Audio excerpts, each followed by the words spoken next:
Soup, soup, let's start the show.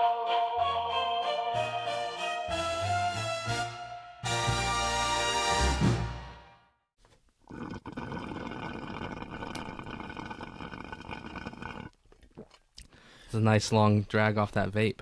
That sound resonates with two distinct groups of people. One group of people is like, that soda sounded like it was good. The other group is like, I feel like Doritos. Because it's water bong time. Gravity bong, water bong. There are so many diverse ways, which I'm unaware of.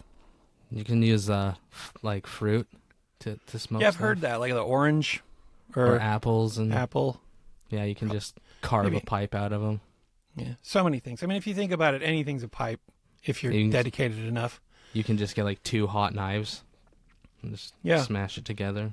It's like I like to say, any sharp corner on a freeway is a jump if you hit it fast enough. Yep. Let me hit you with some truth. Some truth. I like truths. From our friends at This Is True.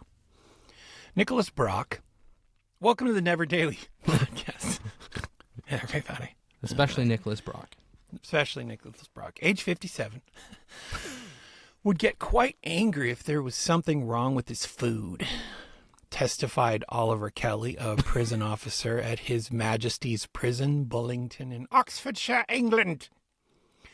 Brock usually complained to senior prison officer Christopher English. Oh, that's a fun last name to have when you live over there. Quote, but at the time, as we are trying to control 180 prisoners to get their lunch, Mr. English didn't have time to speak to Mr. Brock, and that made Mr. Brock angry. Kelly continued, the issue, Brock had a problem with his baked potato, a.k.a. jacket potato, in England. Brock allegedly told another officer, I will put a 9mm to the back of his head. Don't think I won't do it. Brock is on trial for 2 counts of making threats to kill. Weird. Before dismissing the jury for the day, Judge Nigel Daly said, I'm really curious to know what was wrong about the jacket potato. I mean, it is a pretty simple food stuff if we're talking. Like, how it's hard to screw it up. Yeah. You know? You can turn it into just a charred piece of garbage, though. You could. But you have to do that on purpose. There may be. I'm of the ilk that it's impossible to have too much butter. It's impossible. It's true. You can never have too much butter. Nope. Jacket potato. Just ask Paula Deen. We can't anymore. She's canceled. Is she? Oh, she's not dead though, right? She just canceled. No, she said the N-word on recording once, and someone found it, so she got super canceled. Yeah, boy. Hard R. She hard R'd it. You know what else hard R's? It's really kind of interesting. The transcriptor, the AI transcription for guestnicity. Every single time. Yeah. And Sam 2.0 gets to edit it when we first start. I might have told this. When we first started editing, he messages, he screen grabs it, and it's just like, N-word. He's like, Dad, how do I fix, I mean, it's everywhere. What if I miss one? Because it just, because then it's in your closed caption. It's in your caption. You can do like a replace all, but it doesn't always work. No, it doesn't always work. Yeah, if it there are. I've run into that before with like names. Allie will be spelled 3 different ways, and you're like, so you'll replace all, and it will just replace the one way that it's spelled weird. Yeah. Instead of all of them. And so he's like, so what would be your technique in this case? Like, to make sure I catch him on them. So the text message string is like borderline inappropriate. It's like, well, I would do a search for NIG. Start with NIG. It's going to catch most of them. At the very end, it's going to be hard to type, but you're just going to commit. Just close your eyes. Do a search for the full word, son. Close your eyes. Don't read it. Yeah. It's fun. It's always a fun time. Yeah. So how are you doing, Chase? Good. This weekend I went and saw a concert at a cool venue. It's not in Portland, so it's cooler. So it's in a place called Troutdale, which is Portland adjacent. It's called McMenamins. It's an outdoor amphitheater, so that was nice. I like outdoor amphitheaters in the evenings because you don't get the hot box effect of everyone's sweat and vapes and breathing and mouth juices, and there's more room to spread out. And so it was cool being at an outdoor venue. I got to see some of my favorite bands, Taking Back Sunday and Coheed and Cambria. Nice. And they always, especially Coheed, they always put on an amazing show. They do all the lasers and the lights and the fog and props and multiple guitar changes, and they do like extra stuff. And yeah, it's just fun. It's just a fun show. For all the people, it's funny. For all the people that drug their spouses or significant others there who don't know who Coheed is, they played Mr. Brightside by the Killers for everyone. Oh, fun. So there's at least a song that, almost everybody knew. Everybody in the crowd's like, hey, I know this one. Yeah, hey, I know. This is the one I know. Hey, this is the one I know. Well, and all the edgelords are like, yeah, sellouts. Get These outta guys. Is there a band that you like? You like the band, save be the lead singer? Like you're like, I would listen to this band 24/7 if it weren't for that crappy lead singer. There's a few of those, yeah. I can't think of any off the top of my head because I just avoid them. But yeah, there's been bands where you're like, this music is awesome, and then the lead singer starts to sing, and you're just like, I hate everything about this. Yeah, it's weird when the Rolling Stones. Mm-hmm. That's the band for me. The reason I have an educated reason for this. Imagine putting together a band and then being like, hey, and guy comes, he's like, hey, I could be a singer. I'm like, okay, let's give it a shot. And the band starts jamming, and it's genius musicians. Mm-hmm. And then the guy's like, hey, ha ha, you gay. And you're like, hey, you sound like me at home when I'm trying to annoy my wife. Like but it was in an era where that kind of irreverent, like you didn't need to sound. It almost was more attractive if you didn't sound mainstream. Yeah. He's just not, I don't care. He's not a good singer. And like, I would love the Rolling Stones were it not for the singer. Yeah. And then I've done the same thing with Van Halen on and off because the band's brilliant. And then you may get a singer that you like, or you might not. Or you might not. It's also very interesting. I think Van Halen is interesting from the standpoint that we all know. Just take a gander at my podcast. Change is very hard on an audience. Yeah, it is. That it's weathered like it did, but it's also there has to be an evolution of discovery with people with Van Halen because nobody, the band does not make it clear that when you hear Van Halen for the first time, you're like, oh, okay, I like this. Everyone has a point of discovery, and it's never at the very beginning where you're sometime down the road and you're like, oh, wait, the guitarist is Eddie Van Halen. Like, yeah. Oh, so the band's named after Eddie.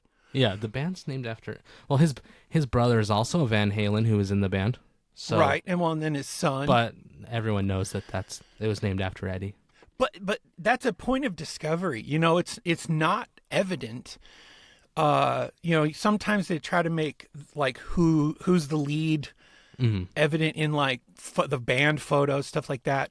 So Van Halen kind of bucks a lot of trends, and I think it speaks to the quality of the musicians in the band. Mm-hmm. I know I might have pierced a couple hearts there when I said that I don't like Rolling Stones because of Mick Jagger. On the flip side, there are bands where like they could never do anything they might be able to kill a baby on stage, and I'd be like, wow, none of us are perfect. Like Tool is that for me. Like, the band is comprised of absolute musical savants on every part of the stage. Yeah. For me. And it's math. It's like on a supernatural level. It's the music. There's a band though for me that's too perfect like that, where everyone's too good, and it just makes everything feel more drawn out, and because everyone has to have their time to shine every song, and that's Dream Theater. Oh, like I always feel like it's too much. You know what I mean? Like, these are all like Juilliard. Like, Dream Theater's drummer is the drum professor at Juilliard. Yep. And it's like they're too much. Does that make sense? They're all too good. Totally. They are all like crazy clinicians. Yeah. Yep. When it comes to their instrument. Jordan Rudess, unbelievable musician. Mm-hmm. The guy is the kind of guy, like, I follow Jordan. I'm with you on that. I don't like Dream Theater. I don't listen to it regularly.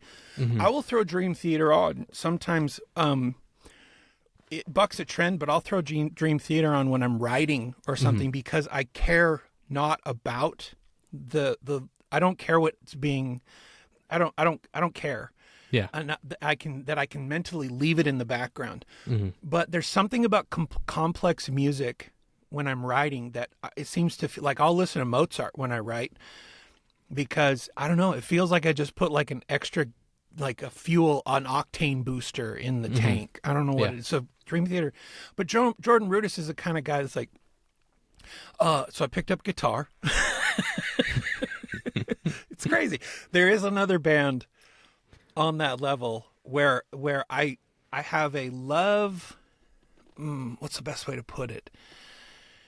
It's like having your favorite professor where like you idolize the man or woman, but you'd be like, oh, should I invite him to the bar party that we're having? Like you're like, I don't know if it's a fit. Fish is that band. Oh, yeah. Fish is wildly complex. But also like weirdly. But you have to like Fish. There's at the bowling alley where we used to do the league bowling. One of the owners, his son is like one of the managers of the place, and he is obsessed with Fish. I think he said he's seen them in concert over 100 times. Yeah. Like he has traveled all over just to see Fish, and he would sometimes take over the jukebox for the night and play Fish songs, and you could just feel the energy in the room drop because it's like you're bowling, like people are drinking, like you're having fun, and then you have this super complex like music playing in the background, but it's not like you have to like Fish to like Fish. Like there's really no casual listeners of Fish, I don't feel. No, there's no passive. No, they're okay. Yeah. They're very polarizing because again, it's sort of like if Aristotle was like, if I created a band, it would, but also like they're wild. They're interesting from the standpoint that Fish is like they're a jam calculator. band though. What's that? Like they're more like a jam band. They don't really have that many set songs, especially when they play live. Like they just play music. They're very long songs. Yeah. I prefer that they have long songs on the album and then they jam band, whereas I feel bait and switched at a Dave Matthews concert because the album is all relatively sedate as far as runtime, but then you go to the concert and they can turn Satellite into a 14.5-minute song. And you're like, how? Why? Just, I lost you after the last verse and that I remembered, and then now you're off, Who gave you this power? They need to take it away. But there is something interesting about these bands where it's like, I love them, but I can't leave them alone. I actually mentioned that on a 911 the other day. I was just chuckling about how I'm like, I'll make some comment like the middle of the episode about something, and then somebody will make a comment on my podcast where they're like, "Oh, I can see why everybody's left you. That left you on the shell of what it used to be. Oh, you suck so bad. You're like such a fail." But I'm like, but the thing that they're responding to, like, they'll even, it's mid episode. Yeah. I'm like, It's like, what? Here you why are. are you still here listening? I got one the other day. I'm still in camp so-and-so. And I'm like, why are you here then? Why'd you Why listen are to there the episode and then comment negative? Like, if you don't like it, don't listen to it. Yeah. That's like saying, I hate McDonald's, and then eating there every day for lunch when there's like 30 other places you have to drive by to get there. Like, It's like, are you I've insane? never liked Fish. Man, they suck so bad. They played the same song the last 13 venues. It's like, you can't quit us, Yeah. It's fun. So Fish is on that. Fish is like a calculator, and the Grateful Dead had a baby. Yep, that's exactly what it is. They've got that following that will not ever leave them. It's more diverse than the Grateful Dead, I'd say. Mm-hmm. They can get hired for like the Intel conference and Burning Man. Yep, and Grateful Dead. They're the biggest one-hit wonder band of all time, right?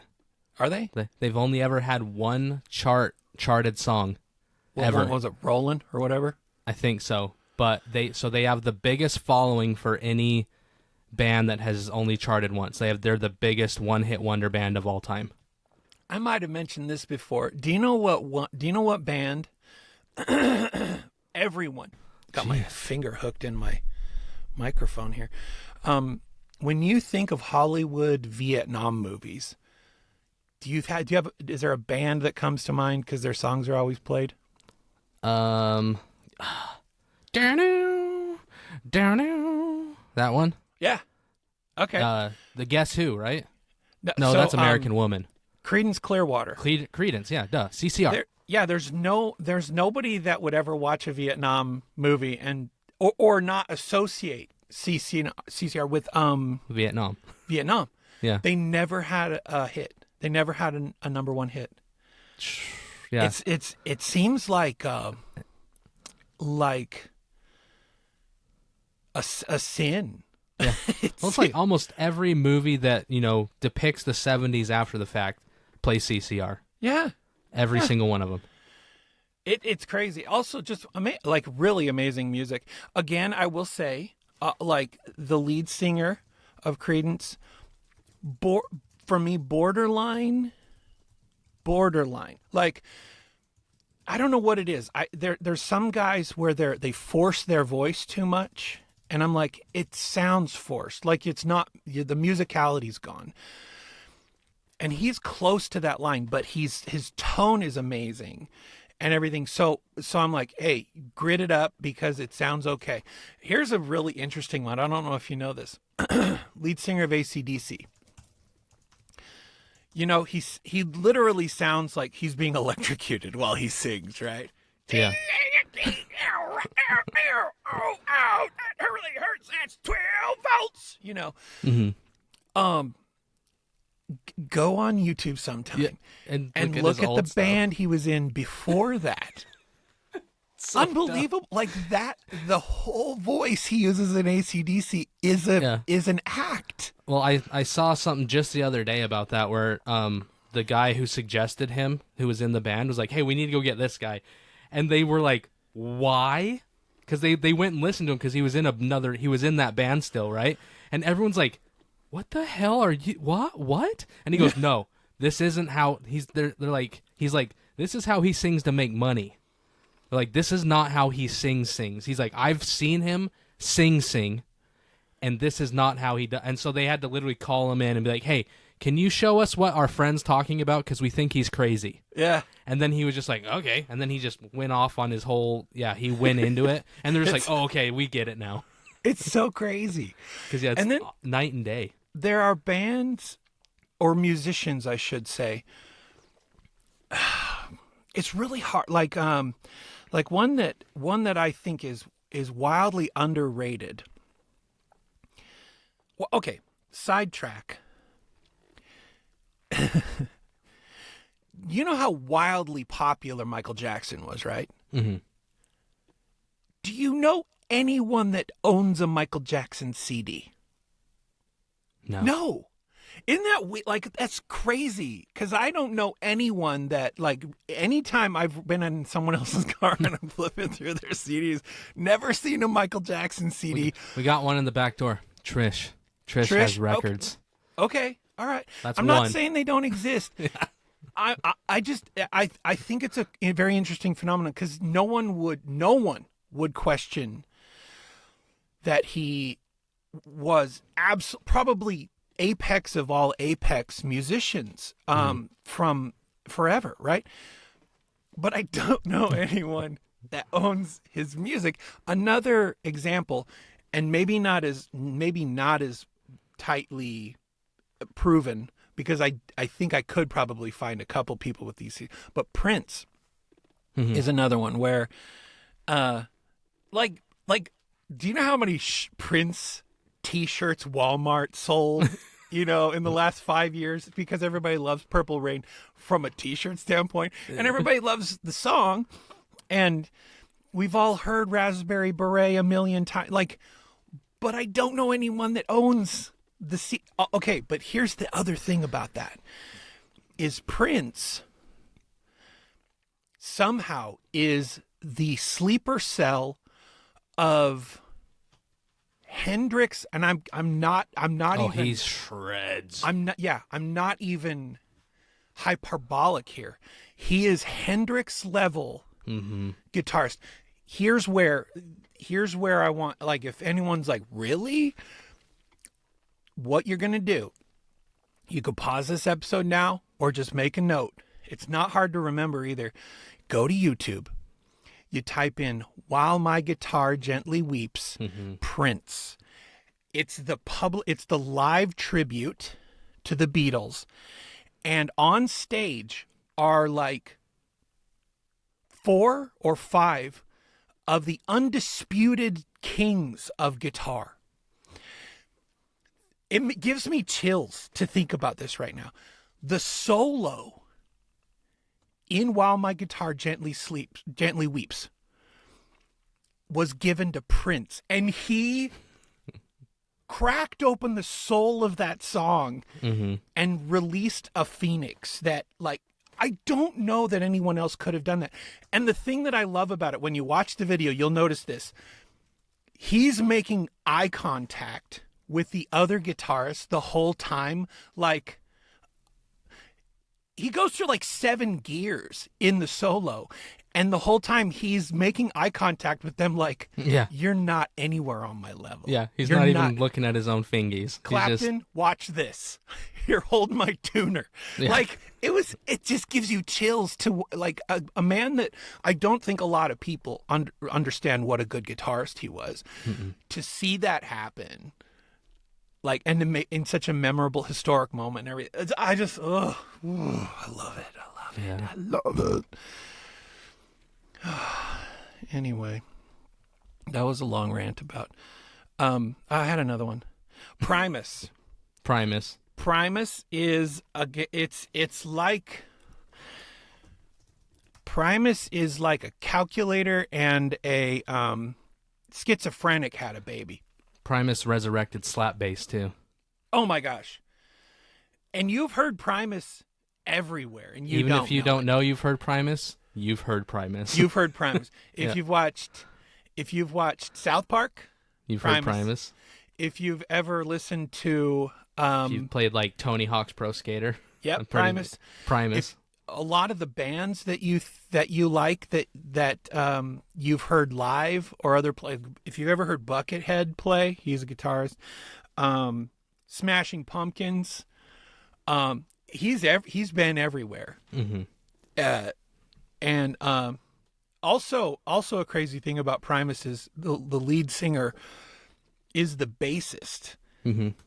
And like, if you know, it's weird too. It's also weird when such an not obscure band. I mean, Primus they deserve their place, but they're obscure from the standpoint that they're not mainstream. Like, you're not going to hear My Name is Mud on the radio. Mm-hmm. But Les Claypool is so good at his instrument, and the band is locked in a dream theater kind of way. But it's hard to explain. Okay, here's what it is. You know how like you could probably confidently say that if you were to give any movie that you've watched and you're like let's just say The Color Purple, or Bed Knobs and Broomsticks. I loved that movie as a little kid. Bed Knobs and Broomsticks? Heck yeah. Yeah. Any movie you can think of. The Sound of Music. Any movie, hand it to Tim Burton. Right?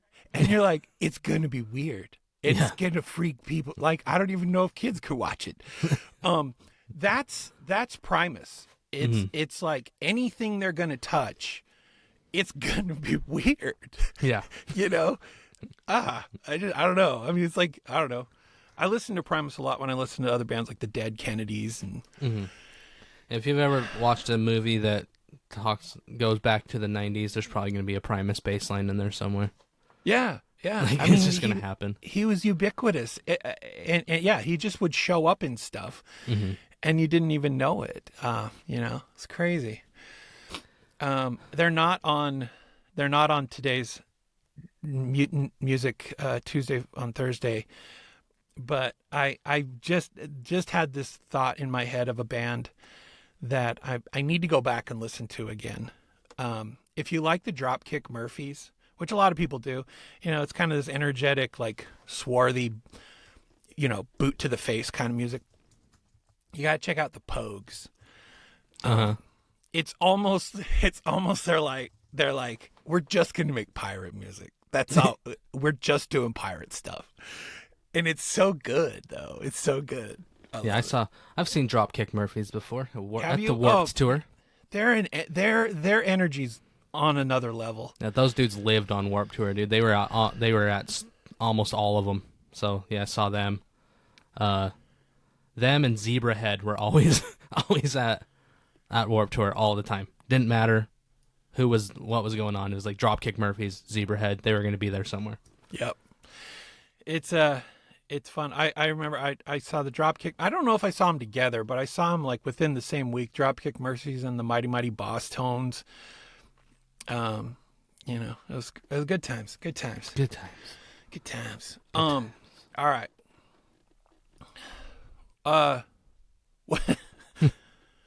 Should we do what we brought and then end with Music Tuesday?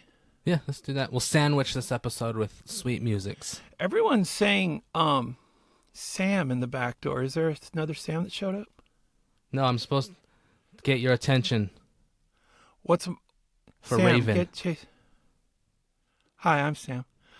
Liz needs me. Oh, Liz needs you. Should I watch this chat or is Liz messaging me somewhere else? Watch. Happy to. Oh! She's just telling me. Happy, yeah, my birthday's tomorrow. Happy old day.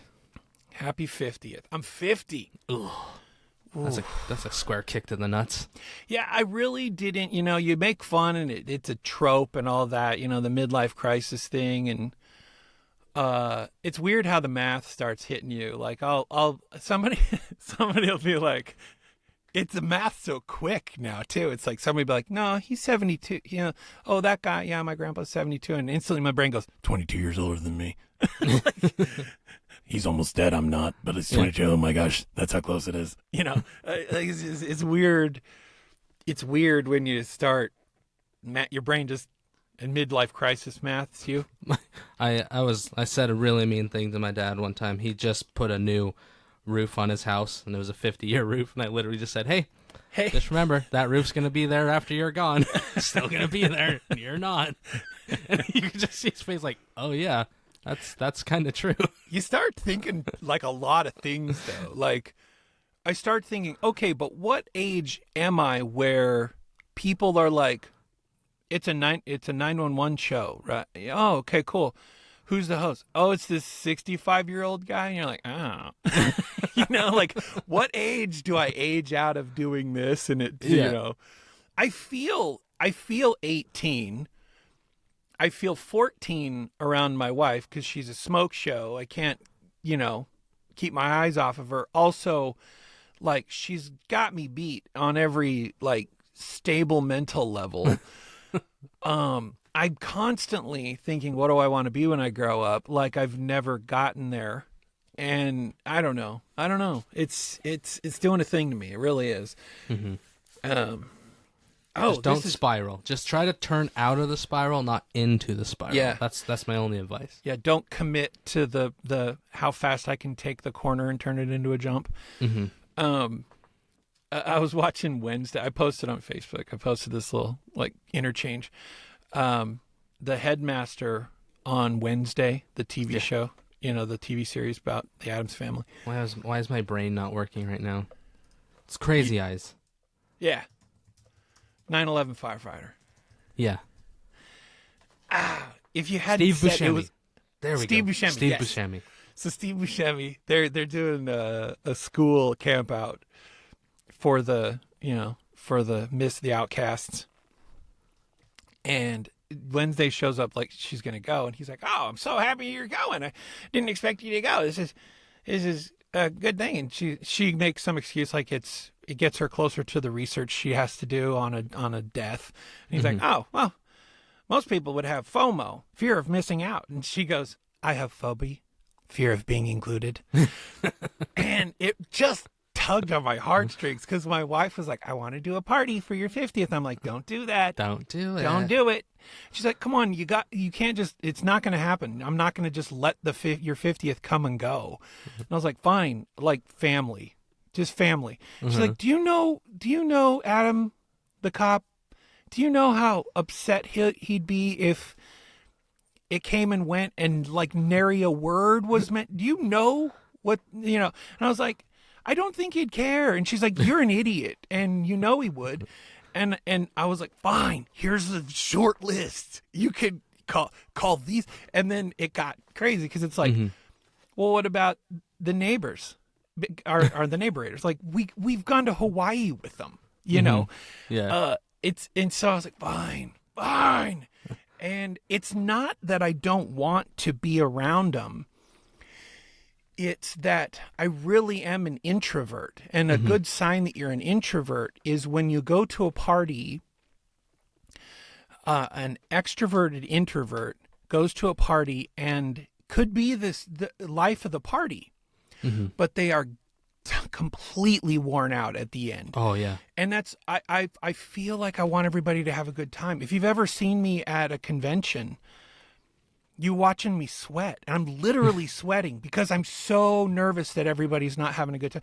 We'll go to dinner with a bunch of people, and I remember at one point Annie Hyatt was like going across the table and grabbing me and being like, "I'm saving you from yourself. Come and sit down. Your food's cold." Yeah.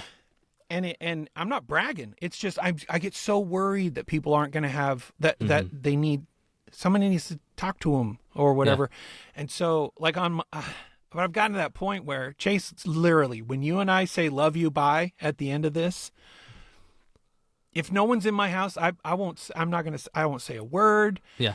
I go I'm not calling anybody. I'm not. Nope. I'm not going.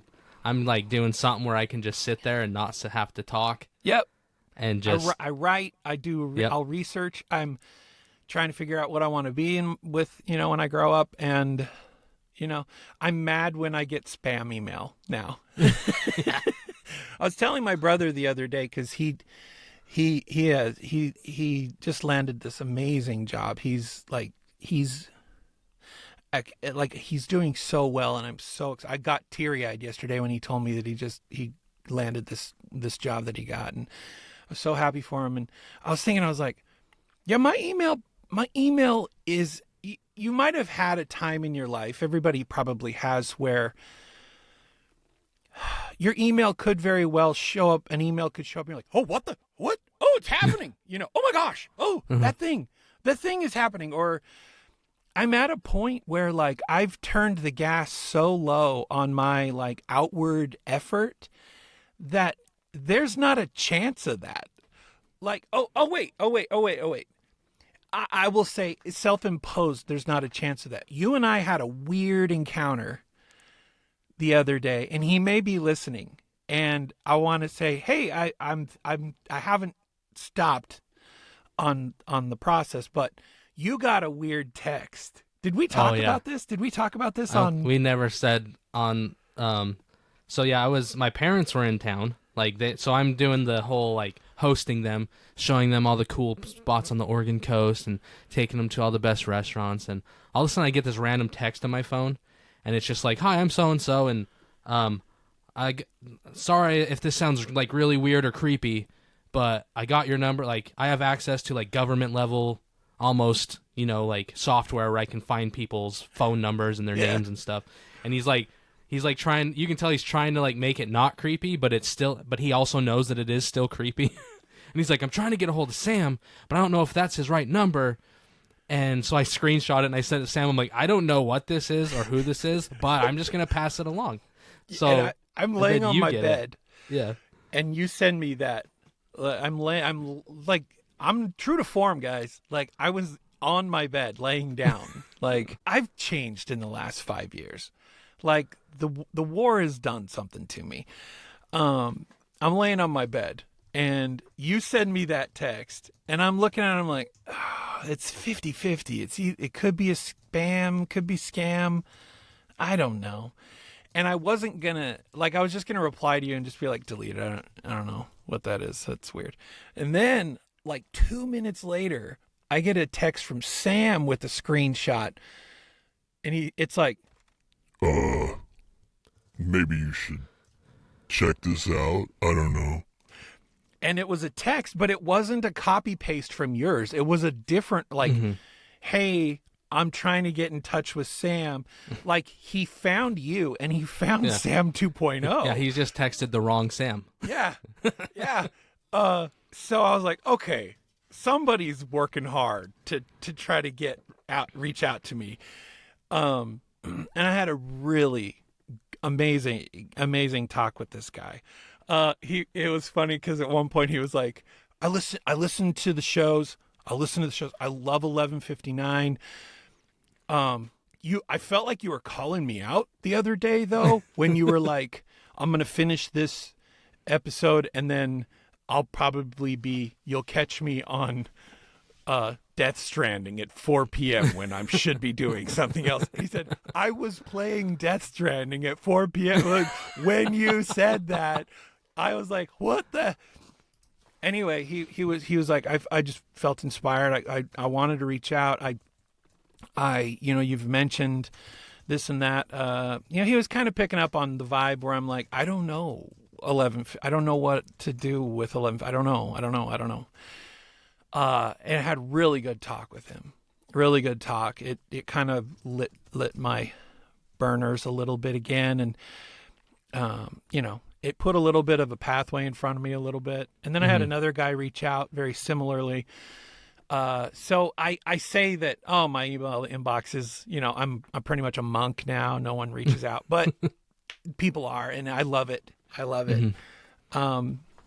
It's really weird though. I'm really trying to figure out what I want to be when I grow up. Can't quite figure that out. Me too. But, yeah. So I asked you how you're doing, and I'm looking at you and I'm winking. Is that all you want to say? Oh yeah, for now. Okay. Cool. For now. For now. What did you bring? I brought some fun stuffs. We're gonna be living up to our little album cover today, because we're gonna be talking about some aliens, because we have an alien on our cover. So, I'm talking about UFOs in America. This are specifically in America, and specifically old-timey times. So, aliens have been showing up since the first European settlers, according to stories. And so even before that, they were showing up, before Europeans showed up and started naming everything after themselves. And because, what's more human than that is, hey, I discovered this place, and there's already people there, and they're like, I'm naming it this. And it's like, it already has a name. And it's like, I don't care. I'm naming it this. By the way, here's malaria and smallpox. I brought this just for you. Dun, dun, dun. And so But aliens have been around for a long time. And, geez, I just had a brain fart. But we're going to talk about, the first one is in Texas. Yeehaw. Yeehaw, bitches. The Aurora alien, Aurora, Texas, 1897. The Aurora alien, 18 what? 1897. Okay. And I love how it sounds like a movie title. It's like Aurora Alien 1897. So, Dallas Morning News article from April 19th, 1897. So this was in the news, in a newspaper.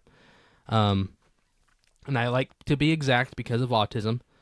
It says that this strange metallic craft just screamed out of the sky over this little town and crashed into a windmill on the land of a judge named J.S. Proctor. I wonder if he's part of Procter & Gamble. Who knows? So this is a judge, right? This is a legitimate human being, like, has power and authority, has a little bit of monies. Like, he's a legit dude. He's not some crazy guy, right? Yeah. And if you crash into a judge's windmill, it just makes everything sound more official than if it was just into Crazy Bill's windmill. They said that, so people went out to the wreckage and they said they found a body, an alien body, which was the pilot, everyone assumed. And this is the best part. They say they find papers on him, literal like travel papers. Like the alien was like, "I gotta bring my passport just in case the TSA wants to probe me." Maybe that's where they learned it from. The original TSA, the probings. Yeah. So the article then says there was a funeral for this alien. So they actually buried it. I mean, at least they're giving this little guy or gal a nice send-off, because, I mean, it could be a guy, it could be a gal, it could be something else, because sexism doesn't exist in space. And apparently, the funeral did actually happen, and the body was buried at a local cemetery, and they put an unmarked stone over the grave. No name, just a rock. And then everyone just forgets about it, because, it's Texas, and everyone's just like, well, I guess we're going to go wrestle them cows a little more. And so everyone moves on, till the 1970s. And a journalist named Bill Case goes, hey, I found this story about this alien. Let's go dig up the grave and see if there's anything there. And before that, they did some like ground penetrating sonar stuff, and they saw that there was something in the ground, like it looked like the shape of a small coffin. And they're getting ready to exhume it, and then the stone marker disappears, and so does the stuff in the ground. Huh. So like they said that there was ground penetrating sonar. They said there was something down there, and then when they went to go the next day to dig it up, it was already gone. So if you're a journalist and your whole thing is alien body and Aurora, and then the rock and body vanish, that's either the worst day of your life or the best day of your career, depending on how you tell it in the newspapers. Because it could seem like, oh, this might be legit if it just disappeared before we could actually get to it. Huh. So, having heard all of that, what do you think it was? Was it like old Texas's version of Balloon Boy? And Like, there's newspaper articles. People saw it. Well, and then ground penetrating radar found something. Found something that then was not there 24 hours later. It's a hard one, huh? I think I have a sneaking suspicion that. Okay, here's a fact. Here's science. Throughout the world, we know who has nuclear weapons capabilities because plutonium, uranium enriched cannot not radiate. Yeah. And at a certain type and level of radiation, we can detect it with our sensors even on another country. Yeah, which is why only maybe 6 months ago they shot another bunker buster at Palestine for that reason, right? Was it Palestine or Iran? It was one of the two. Like, they literally shot another bunker buster because they found that type of radiation. Even that from far their underground. sensors. Yeah. Yeah. So science, we have the ability to detect certain things. I kind of have a sneaking suspicion that there's something about UAPs and the like where we've determined, maybe through capture, that they emit a certain either signal or radiation or some type, element 115, which is one of the things that is said that if developed in a proper way, it could defy gravity. You know, something like that, where it seems like suspiciously quickly the government shows up on sites where there's crashes and sightings and all kinds of stuff, and then we're all suddenly cast into kind of a weird delirium on. No, that was nothing. I don't know I don't even know what you're talking about. From gaslighting to like ridiculous assertions as to what it was, and we're all idiots. But we also have only so much time and energy we can spend on pressing an issue before the public goes, all right, they're not going to give us any, so we move on, and they know that. And so if I have a conspiracy on it, I feel like in this case, it's like, no, there was a detection made. It was big enough that a phone rang somewhere, and a crew goes go there, and then they cordon off an area, maybe under the auspice of something else. They're like, oh, all the power lines are down, or oh, we're doing. There's a gas leak. Yeah, or it's like there's no gas lines here. It's it's a natural gas leak from a cave that is undiscovered. Yeah. Or we blocked off this square mile because we're doing an indigenous cow study. Yeah, something dumb. The ground owls. Just to keep the people out, and then it's dug up and disappeared, and we don't know about it. Which again, it rattles my very simple brain, which I hate. This bothers me about government. The guys that go to the site and extract the thing and then hide it live next to you. Yeah. They're not the government. It's just another person who is like, I work for a department, and we've said, Sam, you don't get a no. And I'm like, screw you, 452 West 4th Street. Yeah. You're just a dude. That's like my friend, his aunt and uncle live in Washington, D.C.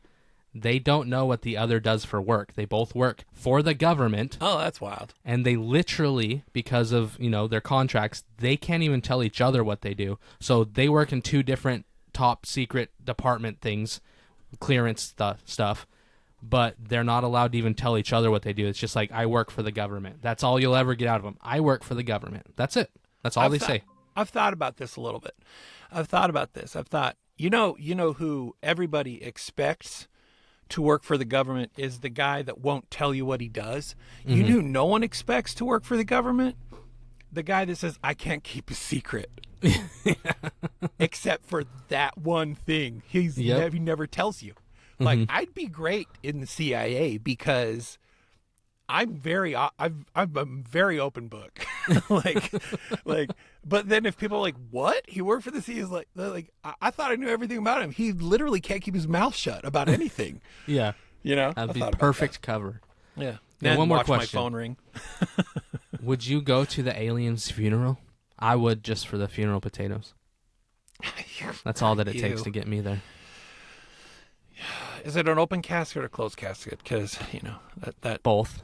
It's open and closed. It's an open and closed case. It was mangled from the waist down, so they had to lower. They didn't have a fully open casket. Okay, but a torso. Oh, like the window over the... Or maybe the head was mangled, so you just got to look at its feet. Who knows? Yeah, that brings me to those aliens that they found, the bodies that they found in, like, Mexico, and they're still studying them and all that, and, like, they look like paper mache, but then people keep saying, no, we're extra, and there's, like, stuff inside of them. And I'm like, chicken wire. But not really, I don't know. That's weird. So this next story, there's no one saw anything. It's just one of the weirdest, craziest things, and this is a historical, very well documented thing that happened in the history of America. So it's the storm that saved Washington in 1814. So we're talking about the War of 1812, which is already confusing because you just heard me say 1814, and your brain does that thing where it has to restart real quick. Yeah. So in 1814, things are going very bad for the Americans in the War of 1812. The British show up in Washington, D.C., and they start lighting everything on fire, which is a pretty aggressive move and not very posh for That's what we did in Nagasaki. British people. Yeah, we did that too. So it's August, it's hot, it's dry. The fire starts spreading everywhere, and the White House catches on fire. Like, this is, like, you can Google this. This happened. The British lit the White House on fire in 1814. And then suddenly, out of nowhere, the weather just goes crazy. Clouds roll in. Heavy rain hits the city. So heavy that it puts the fires out. It's like a perfect cinematic downpour. And one might even go as far as to say it was a perfect storm. As a bonus, a tornado forms and goes right towards the British encampment on Capitol Hill and ends up killing more British than the Americans did from flying debris. So even the weather hated the British at that time. I'm sorry, people from Britain, but even the weather didn't like you during that day. And afterwards, everybody kind of looks around like, what just happened? Yeah. And so, like, the rain saves the White House. A tornado takes out soldiers. And tornadoes are extremely rare in Washington, D.C. So when one shows up at the literal exact moment to save, the Capitol, that's kind of creepy. But mostly everyone's just like, well, that was cool. And so some people actually think it might have been interference from, like, some overlords kind of deal. Some people say it might be God. Some people say it might be, like, aliens who are watching the planet. That's, like, that rumor started floating around. And so on a scale of lucky coincidence to, yep, intervention, where do you land on fire extinguishing rain followed by British chasing tornadoes? This country was founded on a lot of help from God, in my opinion. Like, the last battle that Washington won, there's just no way Washington and his little band of rapscallions was going to take that army. Stop spoiling my next one. Oh, okay, sorry about that. No, I'll just say this. I'll say we like Bible stories because they're old enough that we don't, like, have to, like, put a lot of rigor into it. And so Christians and, even people that, like, don't call themselves Christians, they'll roll with the nativity scene. They'll roll with the parting of the Red. They're like, yeah, okay, I guess that proves God's got some power. Okay, all right. When it happens and it's modern, there has to be another excuse. Yeah, we're too smart to believe that God did that. Personally, I believe that this land was preserved for a land that will be free. And I love the quote that says, "This land shall remain free as long as you can keep it." Mm-hmm. And I love think the that quote, "This land is your land. That's not a quote, This land Chase. is my land." That's a song's lyrics. Oh, okay. But anyway, no, I'm 100% behind. That's a God thing. That God stepped in. He's like, all right. That's Yeah. So, where our next one, you already start talking about it. Washington's visitation at Valley Forge, 1777.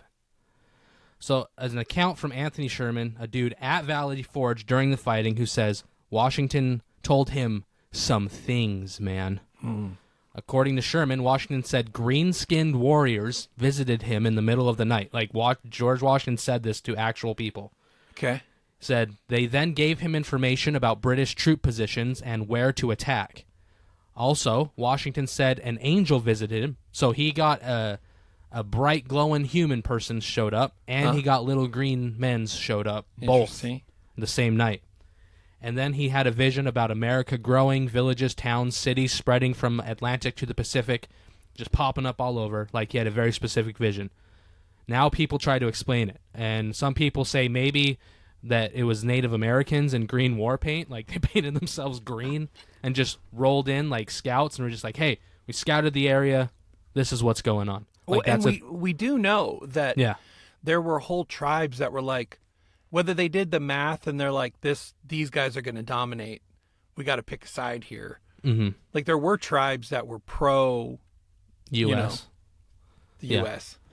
And so, and plus America had fought with some of the tribes before the Revolutionary War too. So there was some, like, you learn about that in The Patriot. They kind of, what's his name? He used to fight with the natives, right? And he fought with his tomahawk and his knife. There was actually people who fought with the Native Americans. Which, if you think about it just for a second, like we really like to get hung up on like some history, and we think some history really defines that there's an oppress and an oppressor society that was developed here. But then we don't like some of the stories, or we just dismiss them. Like one of the other stories that we kind of just throw out is one of the last slave-holding groups in the country were Native Americans. Right. They were the last people to have, African slaves. Like, they would not let them go, and they had to be forced to like, they were literally the last holdouts for slavery. And or where we had either American troops, U.S. troops, U.S. because the Americans are already here. We didn't discover anything. Yeah. But where we would go and help them to dominate another tribe. Yeah. And like nobody's talking about, they're like, oh, those Sioux Indians, they should give it back. Yeah. Without the Americans, they never would have been able to crush the Pawnee. No one's like, give it back to the Pawnee. Also, this is something not a lot of people know. Maybe they do. Our schools definitely don't teach this. Do you know what the first war that was fought by the United States after 1776? I forgot. I probably will know it when you say it, though. It was the Barbary War. Yes. And the Barbary was a place in Africa. Well, the Barbary lands, Tripoli, I don't know. There's a bunch of names. Mm-hmm. Anyway, Jefferson, everybody that left our coasts and went like to Africa, around Africa and everything, never came back. A bunch of Europeans would roll that way. And, they never came back. Yeah, they're gone. Scouting troops, discovery ships were sent out, and the few that came back, they're like, they're keeping us all. They're enslaving everybody that goes out. Everyone is enslaved. The Barbary pirates take everybody. How many? We know today that about 1.5 million U.S. and Europeans were captured by the Barbary pirates and enslaved. Ooh. Never released, enslaved. Mm-hmm. Thomas Jefferson becomes the president. And he's like, okay, guys, hey, Congress, can I have you leave for a minute? I just want to talk quietly with a couple people. Okay, stomp, stomp, stomp. They all leave. Thomas Jefferson's like, grab every ship, go to the Barbary, crush them. Do it now. And all the ships leave. They get so far off the coast, there's no way to get them back before he's like, oh, by the way, Congress, I just waged war on the Barbary pirates, and we stomped the living daylights out of them, and ended slavery before the one that we ended in the 1800s. We ended that slavery. And but it's weird. I mean, look, there's so many things. It's like, oh, whites have never been slaves. I'm like, shut up. Yeah. Go look at the Barbary situation. 1.5 million. Yeah. And that's just the most recent. So everyone's been a slave. Is my point. And by the way, there's slaves today. There's more slaves today than there have ever been in the history of the world. I do think that's weird. Like we codify it under different names. Like sex trade and so we don't have to think of them as slaves. It's pretty unfortunate. But no. I mean, since Jefferson, presidents have been doing stuff and then telling Congress and then about telling it. people like, oops, sorry, I forgot. But we like Jefferson. It's odd, so yeah. Yeah, so a lot of people, back to my story. Sorry. No, it's just I guess the thing is, you can't get mad at things that, like, I think some people get uncomfortable with history but it's like, you can't get mad at things that happened, right? Like, they happened. Like, they factually happened, and it's just like, you can get mad at why they happened, but you can't get mad at the fact that they did happen because they happened. You can live your whole life believing that we live in a society that is oppressor versus oppressed. Mm-hmm. I am my business currently is in an oppressor versus oppressed state, if I wanted to look at it that way, Or I can look at it and say, I'm gonna reinvent. I'm gonna rebuild. You know, I could make a bunch of excuses. I could literally, Chase, I could stop everything and I could just pick up state benefits. Yeah. I could go on food stamps. I could quit everything. I could give up. I could. We all could. I mean, we can all blame somebody else. But true peace and true prosperity is never going to happen when you're expecting someone else to give it to you. Yeah. Like I was talking about with the emails, that like there's going to be no email that changes my life. I have to change my life. And there will be people along the way that they're like, I love what you're doing and I want to be part of that. The Indians show up to the U.S. and they're like, we see what you're doing. We want to be part of that. French show up, you know, I get a phone call. Like we can't, it's not to dismiss history. It's just, anytime you think that you're going to put something on the table that says this should damn us now because of something in history, someone else will go, oh, well, rewind 10 years. Or you forgot about this, or you're only looking at things from an Anglo perspective. Roll the globe, look at that side. You know, my point is, it's an unhealthy way of living your life if you're always interested in making yourself or a group of people a victim. Yeah. Because prosperity never comes from that. Talk to anyone who's overcome the scourge on their brain and their emotional and their psyche and their physical, who's been abused. No one will ever say, I gained prosperity and peace in my life because I maximized my energy in being a victim. Never, you know? Nope. So I don't know. I mean, call it whataboutism or whatever, but I don't know. Yeah, I think history's there to learn from, and you got to know all of it to actually learn it, if that makes sense. You got to know both sides. You got to know all of it to avoid doing it yourself. Schools are a great example. Like you will not learn about the Barbary Pirates in high school. If you do, it's like a sentence or a paragraph. I've started doing something. This is really uncomfortable, and I'm sorry, I'm cutting you off again. This is uncomfortable, but recent events have caused me to be like, you know, I want to see this. I've seen some other people do this. So that what it is, it's called it's a feed trade. So when you come across someone who has diametrically opposing views on a situation that's taken place, let's say, and they're very circumspect in how can you believe X, that they are X, you know, that kind of a scenario. Yeah. Say, let's swap feeds. Let me see your feed. Open up Instagram or whatever. Let me see your feed and you see my feed. And sit with that for a minute. And what you'll find out is that the algorithm feeds you what it learns to know you want to see and what you'll continue coming back for. Yeah. Believe it or not, there are a lot of ways to edit anybody's speech. Everything that I've said today could be edited so I sound like an absolute racist. Yeah. You know, it's possible. Would it be fair? Not at all, I don't think. No. All we've been talking about is history. But it's really interesting. So if you really are interested in change, if you're really interested in being teachable, do a feed swap. And what it will teach you this. It will teach you this very quickly. It'll teach you they're not wrong.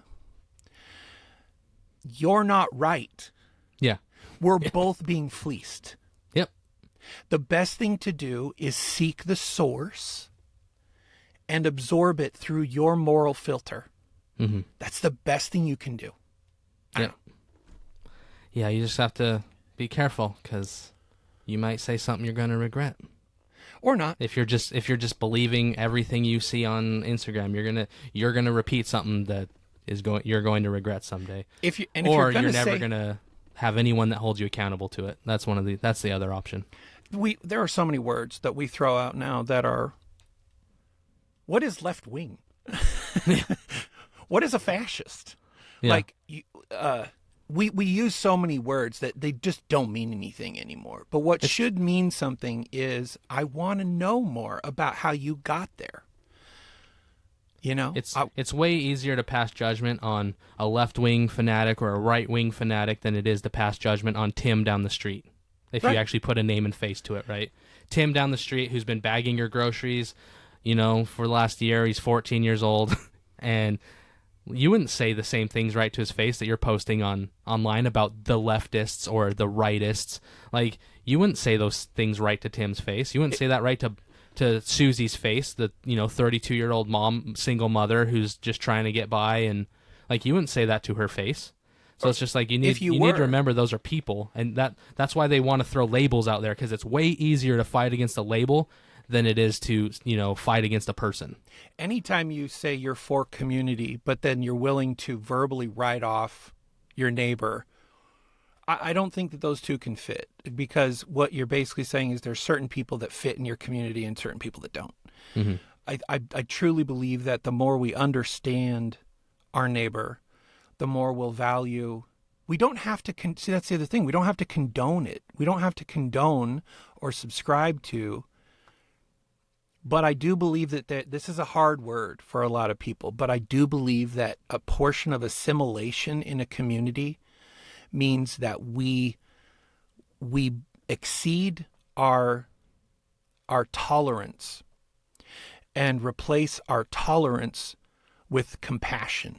Mm-hmm. Because if you believe that you're capable, I mean, Christians have shown this for years. Well, you're going to hell. That's so simple. It's so simple for Christians to say, well, if you don't believe this by X, Y, Z, you're going to hell. It's just so stupidly simple to say, but also stupid. It's just like somebody saying, you're okay with murder, or you're okay with hate, or, but if we replace tolerance with compassion, suddenly the net gets wider. Mm-hmm. The net gets a lot wider, because tolerance is something that we are allowed to use on our own ilk. Compassion is something that has no bound, in my opinion. Anyway, why do I do it? Chase, just go one back to your story. One more thing. I've been kind of taking like a social media break, like just doing the bare minimum just for what I have to do for like podcasting and stuff. And good night, am I way happier. Yeah. Like it's just it's night and day. Like I'm not sitting there scrolling through videos and seeing all the bull crap and seeing, it's just try it. It's beautiful. It's so nice. The algos are very heavy-handed right now too. Yeah, I don't know what's up, but so many of them are like, you want to see this, you want to see this, you want to see this. And I'm like, mine went from like funny dog videos to like political videos like that. Yeah. And I'm just like, I haven't even been watching political videos. Like, why is it changing? Yeah. It's like, because someone's pushing something hard right now. Like, narratives are pushing. My profile is AI artists. That's about it. Like, I might follow a couple like thought leaders here and there, but my feed is just full of Charlie Kirk, and like, I'm like, I didn't ask for this. I didn't ask. I didn't ask for congressional panels. Yeah. What's happening? It's so weird. That's like me. I've probably said this before, but like certain different social medias like Twitter or X or whatever, I use them specifically, right? So that one literally is just college sports. Like, I like following college sports, so I only follow college sports and college sports fans, right? And so that's it. And then on, my other platform, I use it for this. Like, where some people use everything for everything, and it doesn't make sense. Like, you can tailor your stuff way down just by who you're following and who you're interacting with. And it's like, I have friends on X. I don't follow them because I know they don't talk about college sports as much as I want them to. Yeah. And so it's like, that's another thing you can do. Okay, back to my stories. Really quick, because I like what the back door's talking about, sending clips to people, messaging people with clips to mess with their algo. You can, and it's a bit underhanded to do that. Also, again, are you making a friend, or are you training someone to just ignore everything you send them? Just remember, you like the video because it's an echo chamber for your own thoughts. Just because, like, just because you send it to someone else, it has never changed anyone's mind ever. No one has ever watched an Instagram reel and been like, I changed my mind completely about this thing. That has never happened ever. I have gotten better about when I watch something, I'm like, oh, they cut that. Why did they cut that? Why did they cut that? Why did they cut? Like today there was one where this conservative was going off, and at the very end of the video, you hear somebody go, but, and I'm like, why did they cut it? Like, what did she say that would have been relevant? Like, I want to know that. Yeah. The reason I was going to say it is I'm not finger wagging the back door for saying mess with people's algorithms. You can do that. It's fine. But what I do think is really awesome there are channels on all of the platforms where all you have to do is like search for algorithm cleanser or, that kind of a thing, clean your algorithm. Yeah. And it's just good stuff. Yeah. Like anytime you feel like things are garbage, you can look these up and you can either look them up and follow them or look them up and just scroll for a while. Yeah.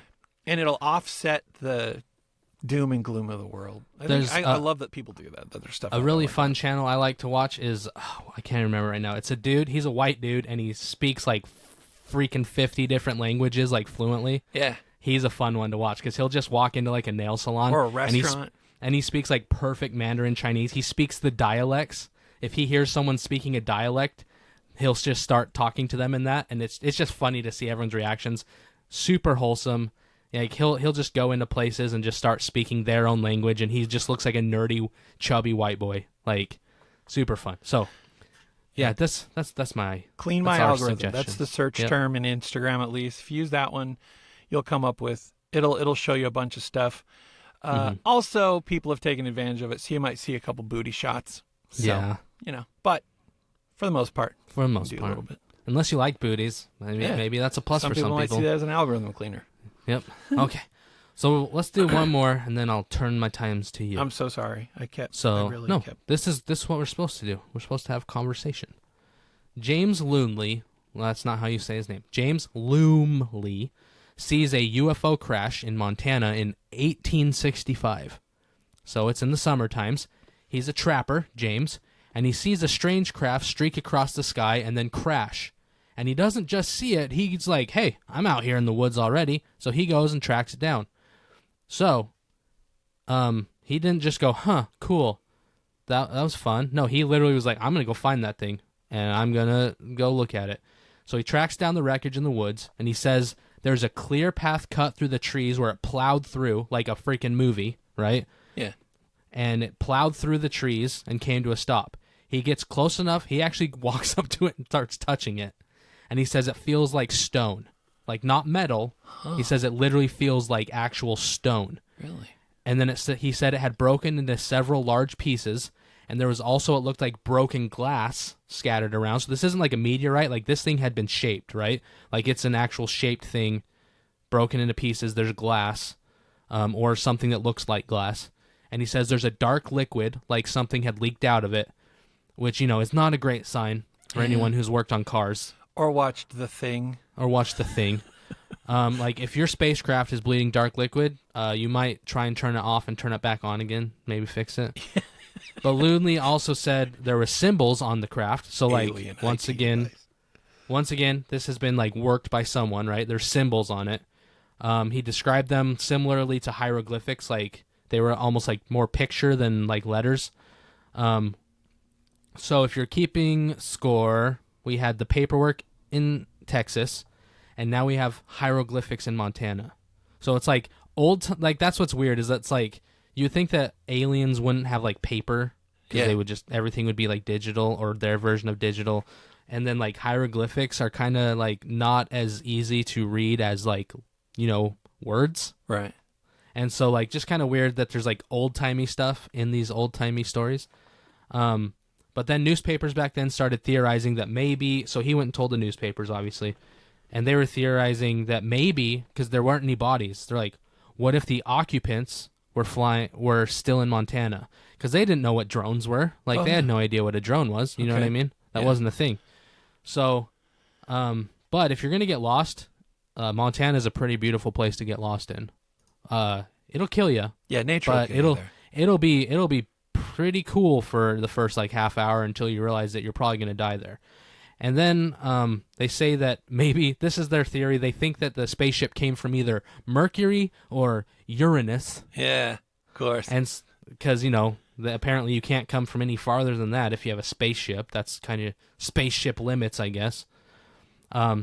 So that's the whole story. So if you saw a crash path through the trees, are you following it, or are you just being like, I'm going to go home now? You searching that thing out, or are you running, you turning tail? I'm of the belief that the aliens that are probably the most verifiable line up with what I've heard, that they see us as vessels for our souls, and that puts a little bit of a religious dent on it, maybe to some people. But I don't think they're good. And so I would probably be like, I need a couple more people if I'm walking down the crash path. Yeah, I probably wouldn't. Mm-hmm.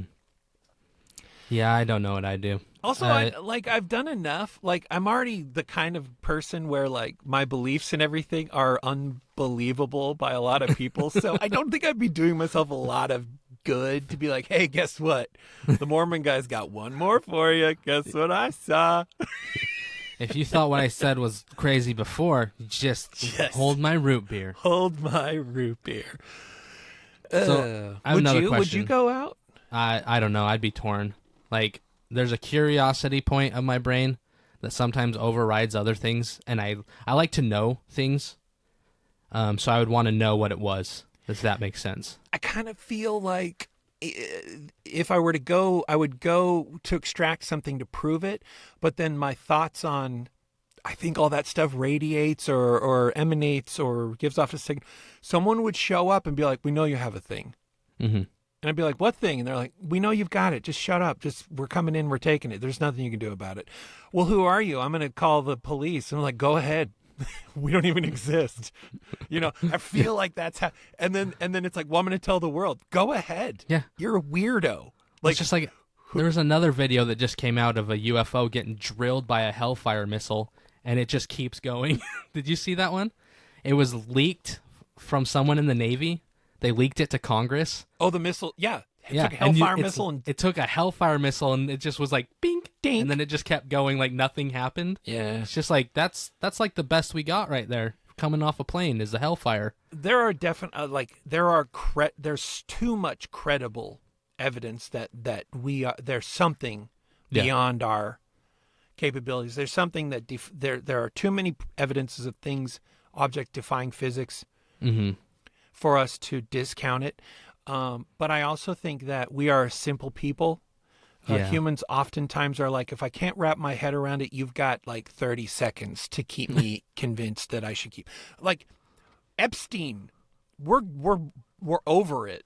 Yeah. We're not over it, but we're over it because a lot of people just sum it up as they're never going to tell us. Yeah. And then they just move on. Oh, they'll never tell us. Who's still rattling the cage about JFK? Nobody. Like, we don't have all the details. What about MLK? We were supposed to know everything about that. Nothing. Yeah. It's so, again, that's what pisses me off is Bill next door is the one that has the files. Yeah.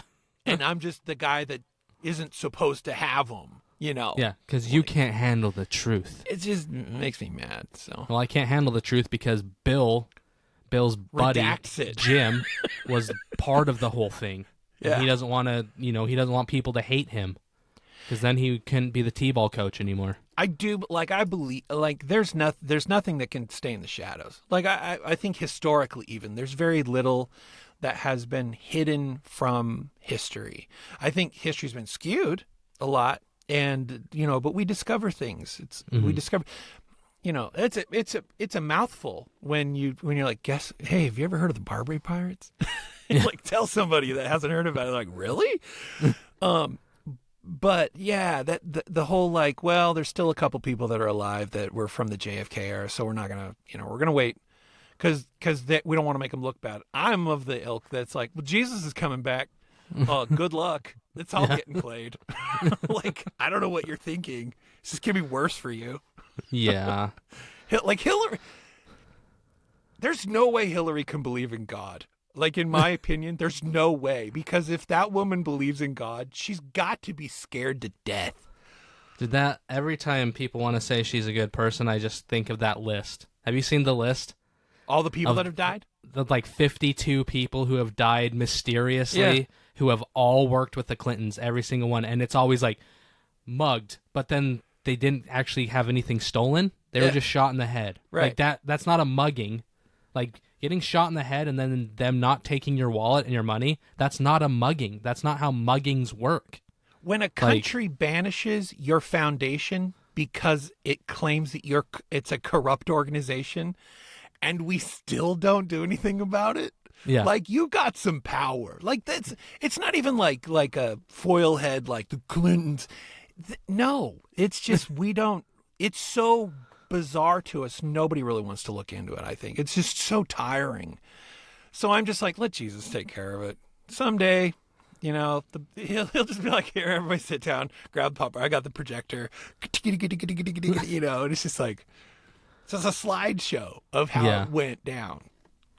Yeah, nobody cares. People don't really care because people just want to watch their football games and watch their Real Housewives shows and go to the T-ball games, which is fine. Which is fine for people. Like, that's what it should be. And that kind of takes me back. It's like the community that's right around you, that's the one you should have compassion for. And if we all are that petri dish of little tiny specks where compassion grows, it all ends up touching each other, you know? And we are stronger as a people by these communities that understand each other. I don't know. Get out and meet your neighbors and meet your neighbors' friends and get involved. And I think a lot of your anger problems would quickly go away. Serve. The more people you serve, the more you drive home after serving somebody and be like, boy, I got it good. Every time you're just like, I said I'd do it. I guess I'll go. And then by the time you're done, you're like, actually, I'm glad I went. Yeah. And then like a month later, I said I'll do it. I guess I go. And then after, you're like, oh, yeah, that was fun. I remember doing that. Yeah.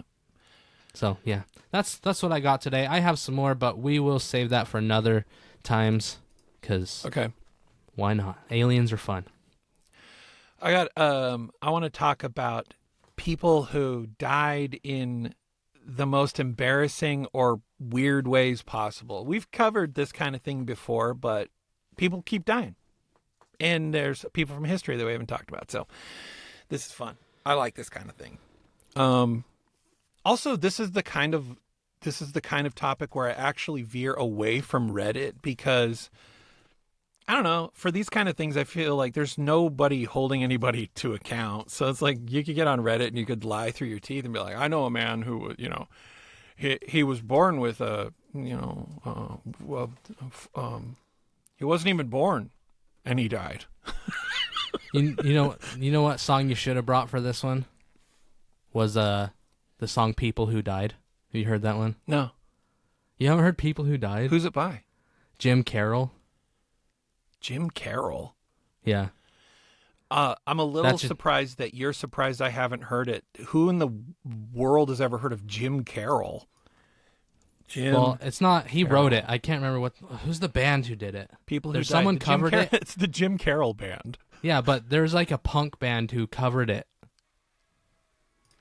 I want to say. People Who Died. I've got it right here. It's just a song about everyone he knows who died. That's all the song's about. But it's a punk band. It's a punk band, yeah. Okay. But yeah, look at that. It's a fun little song. Fun. It's just a punk song, and he just literally lists everyone in his life who he knows who has died, and how they died. But it's almost like upbeat and like it's like an upbeat punk rock song. So that's fun. That just reminded me when you were talking about this. I'll check it out. Jim Carroll. If anyone wants to look it up, it's Jim Carroll. Carroll. Yes. Jim Carroll. Okay. All right, here we go. Here's some. In the early 1900s, Paris-based tailor Franz Reichelt, or Rocher, I don't know. I mean, when you're in Paris, it's probably much more soft. Mm-hmm. Claimed to have invented a wearable parachute. I think we've all maybe heard of this guy. the Parisian that jumped, right? Thinking off the Eiffel Tower, right? Okay. And for this reason, I have 6 tabs open of people that have died, because I like, if it comes to mind, I'm like, oh, we've talked about them. Here's some. Again, not provable, but still fun. My great uncle, he survived dodging German and Italian bullets all through World War II. Then the war ended, and he was in a military field hospital in Italy. An army medic gave him someone else's medication, and it killed him. That sucks, dude. I had a close friend who was shot in the head while sleeping in her bed. Miraculously, she survived, and 30 years later was run over by an 18-wheeler while sleeping in her bed. Oh, this lady is allergic to sleep. You couldn't, that'd be hard. It's like, good night. I should probably die. Oh, that's fun. Not fun. That's sad. I'm going to say my cousin in this case, this one. So, hiding the identity, because everybody know who Chemical Committee 2 is related to. Yep. That's me. a profile name. Oh. I'm going to say my cousin. This one is sad, but what are the odds? She was 12 at the time, promising at gymnastics. In her class, she began running up to a pommel horse to begin her routine. Somehow missed and ran headfirst into the hard wood of the horse, snapping her neck and killing her instantly in front of the entire kids crowd and the teacher. Ooh, no. Ooh. Oh, this is the saddest part. I mean, that's totally tragic. This person, Chemical Committee 2. We were pen pals at the time, so it was kind of sad to get a letter from her mother telling me the news. Ooh. That's the last letter. Oh, that's sucks. sad. I feel sad about everything. My grandfather was stood on a bus, and a woman got on and stood in front of him.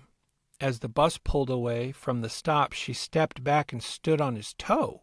She was wearing stilettos and cut his foot. The cut got gangrene, and he died a few years later from it. Oh. Dang. Disinfect your wounds, people. A lot of rampaging generals probably meet their deaths in this manner, but John Sedgwick had gone down in history for his famous last words, which turned out to taunt death somewhat unwisely. During the American Civil War, the Union Army general was killed while leading troops at the Battle of Spotsylvania Courthouse. Striding out into heavy fire, he's widely reported to have told his compatriots to stop flinching.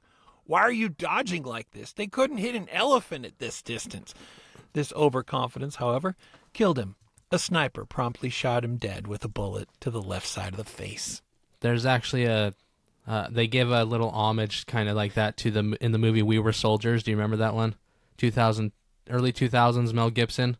Yeah. He does the same thing. He's just walking around and there's bullets flying everywhere. Everyone's ducking, covering, and he's just like, "What? What? Like, if it's gonna hit me, it's gonna hit me." Yeah. and he was just walking around, not even.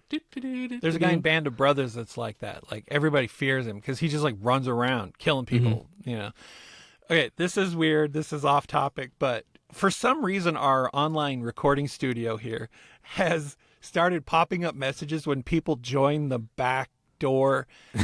Like it, Matt, because they're not on screen, but it tells us weird things like this pop-up. Just this one's funny. Heads up, blind girl joined in portrait orientation. And my first thought was, it doesn't matter. It doesn't matter. Who's blind girl? They're not gonna know. I've never felt more safe in being a fat dude that's not attractive now. I remember I was at college once and I didn't know, but this dude looked like he was like making out with his keyboard all the time. Yeah. And I was just like, what is going on? And I just kept like watching out of the corner of my eye, and then I realized that he was blind and he was listening to the audio prompts on his keyboard. So there's like a mode you can put your Mac in that's like for handicap accessible for blind people. Yeah. So their keyboards have more, tactile things on them, like the Braille keyboard. And so it was loud, and so he had to literally put his head right next to the speaker because like his headphones weren't working or something, so that he could hear what the the reader was telling him. And so I was like, oh, I get it now. He's not licking his own keyboard. He literally can't hear because everyone's being too loud. And I was like, everyone's jerks now. That was my whole story. I can't stand it when people buy movie tickets to go in and ruin the movie for everybody else by talking loud, and just being stupid. It drives me nuts. My overdeveloped sense of justice kicks in. This one time I'm watching a movie, and I'm up kind of front-ish, and in the very back, I keep hearing like, sometimes, man, and it's too far away, I can't hear it, right? Mm-hmm. But I'm done with the movie. It made me mad the whole movie, but I'm too far away, I don't want to be that guy. Stand up and be like, hey, you in the back. Yeah. But as I'm leaving, I noticed it's a person with a blind person, which my first thought was a really jerk thought, which is, why would you go to a movie if you're blind? But why not? Like, the only thing, you're missing the visuals, but if you had somebody that could guide you along, you get the rest of the story, like whenever they talk and the music and, everything. So why not? But Yeah. it like kind of gut punched me at the same. I was like mad, and then I saw it and I'm like, oh. Have you ever heard of the show The In-Betweeners? Yeah. It was like, do you remember that scene where he's pissed off because he waits in the special line to get to the front of the roller coaster, and they're like, hey, it's the last one of the day, only one of you can go, and everyone else has to sit just random spots, and he's the one kid's super pissed, and the other friends are just like, whatever, we don't care, you can be in the front. And so he's walking up there just yelling, what kind of inconsiderate assholes push into the front of the line when people have been waiting all day? And then he gets up there, and all of them have Down syndrome. And then he just goes, I hate myself. And then he has to sit next to them the whole ride after he called them all assholes. Have you seen that comedian? He does crowd work. And he starts off, he's like, hey, those are some nice pants. Those are cargo. Those have tons of pockets on them. So what's the deal? What went through your head when you thought, I'm going to go out in public and I'm wearing these pants with all the pockets on them? The crowd goes quiet. He's asked his question. The person goes, well, I just, I find the pockets to be helpful. And I mean, it was obvious that he was special needs at that moment. Yeah. And he finishes his response, and the comedian goes, I want everyone to know that I won't be. It was just like there was nothing to do. It was like, you got to move on. This bit's over. It's over. I'm killing it. It was heartwarming. Okay. The gluttony of a royal... No, let's read that right, Sam. The gluttony of royalty throughout history has been pretty stupendous, as we all know. Henry VIII was famously extremely greedy, and many suffered gout from overindulgence. But Adolf Frederick, who reigned as King of Sweden in the 1700s, appears to have genuinely killed himself via a single excessive meal. Historians report that in 1771, he ate a feast of caviar, lavish amounts of seafood and sauerkraut, and a mind-boggling 14 servings of semla, a bun soaked in warm milk. He died from the meal. That's a lot. You shouldn't do that. My cousin came home from work. This is from ThrowRaw 314264. My cousin came home from work, and his only child wanted mangoes. They had a tree in their house. Cousin climbed the tree. A branch broke, and he fell from the very top of the tree. From the waist down, he landed on his own car that was parked in front of the house. His head hit the pavement and exploded. All within 5 minutes of his kid saying, Daddy, I want mangoes. Oh, dang. This one's a little suspicious. There's actually a Wikipedia of list of unusual deaths. And in recent years, I've grown more and more I don't know, suspicious, I guess, or dubious of Wikipedia because anybody can edit it and like talk to any celebrity. And they're, and you know, and some they'll be like at a conference, press conference, and some journalists will be like, "Well, your Wikipedia says," and they're always like, "Yeah, you could go write that about me on there." You know, it's like anyone can write on it. Yeah. Okay, so here's a couple from Wikipedia, which you know, maybe it's a good source. I don't know.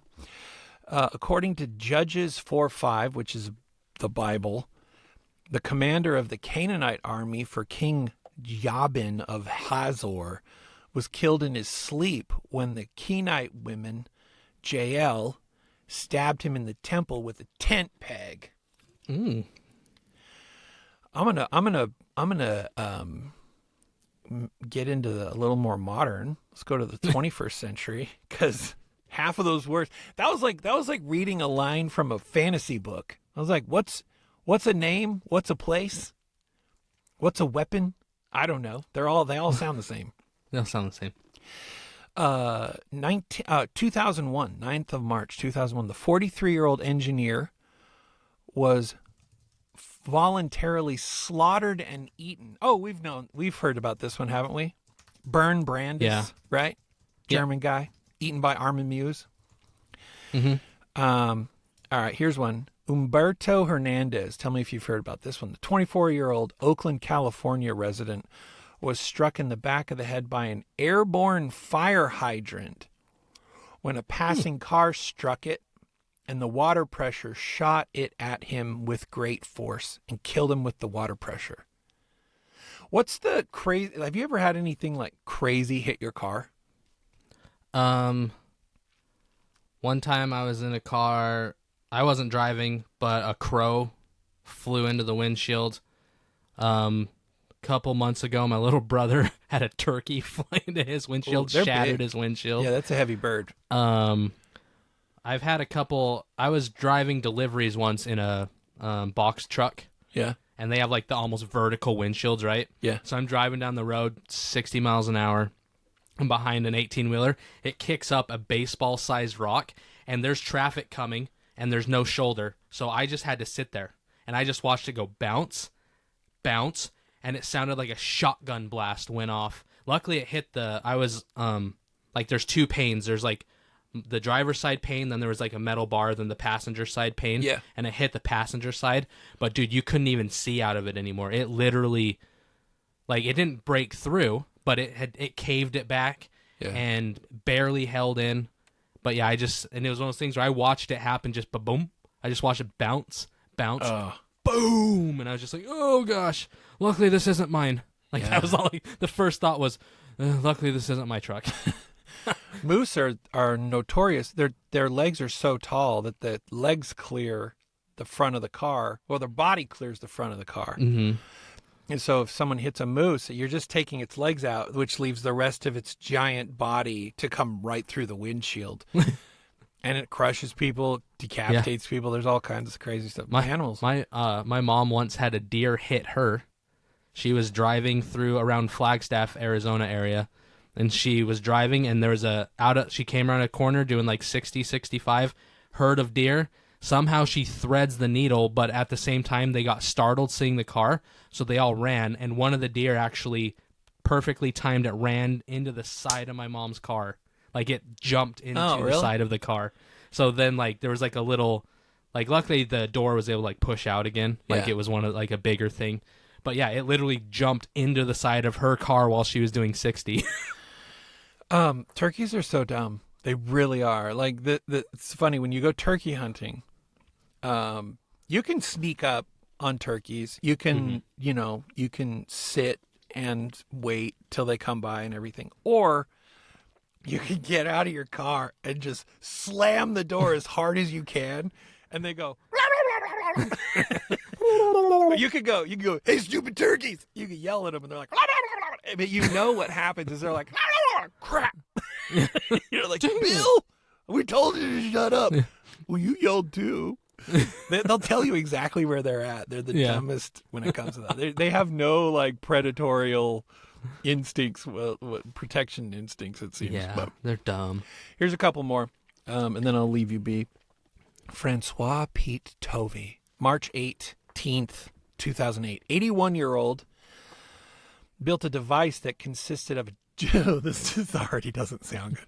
A jigsaw power tool attached to a .22 semi-auto handgun containing 4 bullets.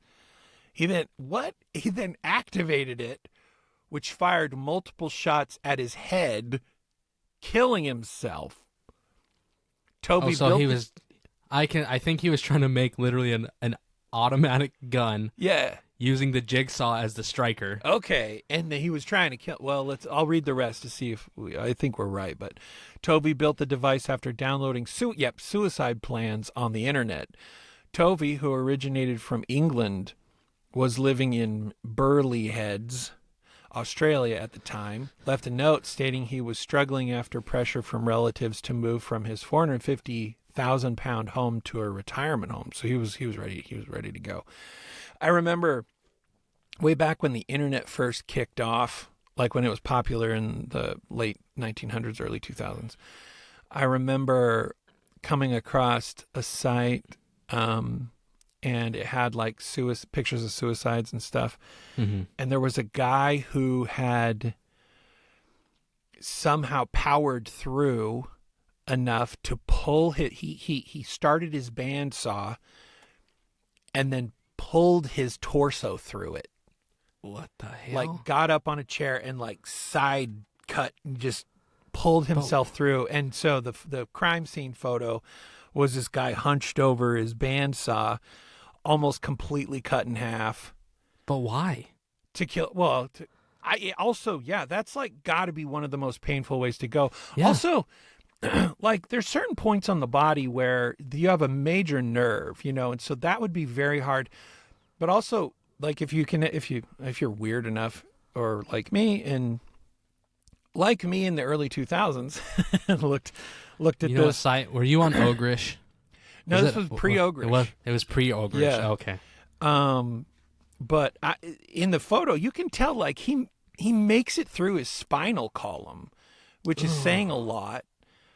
Also, like that would be dedication, dude. That's dedication. That'd be an odd feeling to just have like the light switch go out on your bottom half after you get that far. Pretty rough. Yeah. That's rough. Okay, here's another one. Judy K. Zagorski. I feel like I've heard this one. I don't know. 57-year-old from Pigeon, Michigan, died of blunt force craniocerebral trauma when a 75-pound spotted eagle ray leapt out of the water and knocked her over off the coast of Marathon Key, Florida. Wow, this was such an impact. The ray also died. That's saying a lot because they're just giant carpets. Yeah. Wow. Okay, 2 more. Adelaire Antonio De Carli, April 28, 2008. The 41-year-old Brazilian Catholic priest and skydiver, I think we know how he died, undertook a cluster balloon flight to raise funds for charity. During the flight, contact was lost and De Carli disappeared. The lower part of his body was found floating in the sea 11 weeks later on the 4th of July. Isaiah Otieno, May 13th, 2008. The student from Cranbrook, British Columbia, was struck and killed by a helicopter. This would suck. That plunged into a residential street he was walking on. The pilot and 2 other passengers of the helicopter were also instantly killed. That would suck. Like, I don't think I've got the reflexes. A plane, maybe a helicopter, but plane that crashes, they're moving fast. That's a fast object. Also wide, and, it's sort of like people that are like, well, I'll just stay out of the tornadoes. I'm like, you don't know which way it's going, It also they move fast. They can move very fast. I don't know that I could get it. Like, you look up in the sky and, like, I don't know how much distance I'd need to be able to be like, yeah, I'm definitely out of the way of the plane that's going to crash into my neighborhood. And it's a bit of a phobia, I think, that I've got. I'll give you one more just because this guy's name's funny. Jeff Twaddle, March 27th, 2009. 54-year-old Jeff chartered a boat, deckhand from Huntington Beach, California, choked to death on a bait fish he was placing in his mouth to amuse a group of elementary school students on a fishing trip. He dies. All the kids are like, anyone know how to drive a boat? That'd No. suck. Anyway, as you can guess, there are a million more awkward deaths, but that's where we'll leave it for the day. Just look up the Darwin Awards. Have you heard of the Darwin Oh, Awards? Yeah. Oh, yeah. Yeah. Definitely. Yeah, and again, it's sort of like which ones are story, which ones are fact, but I don't know. I think in the official books, they're all Verified. and fact-checked. Yeah. Because, yeah, it has to be in order to win. So for people who don't know, it's a satirical award handed out to people who have killed themselves in the most crazy. Most of them, it's usually accidental, but the whole goal of it is about self-eliminating from the gene pool so that your dumbness does not get passed on. Yeah. That's pretty much what because like one of them that was verifiable, a dude took what he thought was a grenade that was not all the gunpowder had been taken out and stuff, and he welded it to a chain and he was trying to use it to break up carbon deposits in his chimney. Yeah. And it wasn't a decommissioned grenade. It was live. Oh. And he's banging it around, and yeah, he blew himself up. And he was standing right above it, so the blast just was funneled right towards himself. Have you, you know about the Nobel Peace Prize, right? Obviously, right? Yeah, because TNT guy. Yeah. Yeah. Have you ever heard of the Ig Nobel Prize?